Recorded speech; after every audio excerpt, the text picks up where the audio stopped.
Good evening, everyone.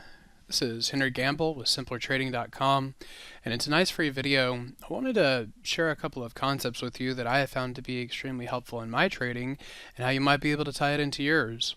So, when we look at a chart of Chipotle, I look at this as thinking that this will be a basic overhead area of resistance. There was some consolidation here from about 460 to 500, then you had a very significant break, and as we approach that area, it's just generally thinking that you may run into a little bit of resistance. So, with that way of thinking in mind, there's a couple of ways to set it up.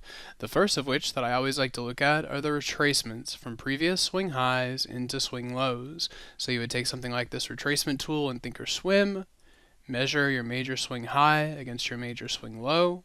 I like to include the two of these, just whichever stand out more sharply is generally where I'm going to start. I'm going to clear out areas that have already been cleared as resistance, and then you're left with a little bit of a cluster here. Now that can be a helpful way to identify resistance in price, but another concept that can be very helpful is including the time axis. I always enjoyed this because it's very straightforward. It's just the idea that if you were to consider along the x-axis, everything we've done so far would basically be analyzing the price axis or the y-axis. Then you can come in and say, what does this look like in relationship to the rallies that we've seen previously? I'm not going to count all of these out, but just look at the idea that this was one day down, then 2, 3, and then on the 8th day, you make your high. Then if you come back and look at this, you've got your swing low that would be day 1, then all the way up into 8. Now, you can do that obviously manually, which can take some time, but the way that I prefer to do it is coming down into our drawing tools, grabbing this time extension tool, and then you're just working with the idea that if this is kind of what Chipotle likes to rally through, what is that rally in relationship to what we've gone through into today?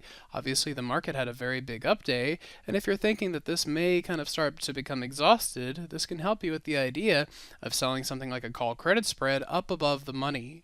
So you try to visualize the pattern, see what we're looking for in the relationship to the current pattern, and then you can use this tool to really help narrow down the exact spot.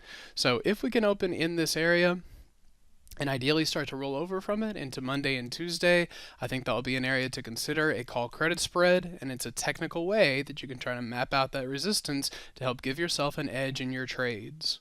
So if that's something that you find helpful, Carolyn will be doing more of this with John on Thursday, January 10th. She has been extremely helpful in learning this work for myself. Like I said, it can really help give you a great edge as you decide spots to enter and exit trades. And if you enjoy that type of analysis, I think you'll love the webinar, and I hope to see you there.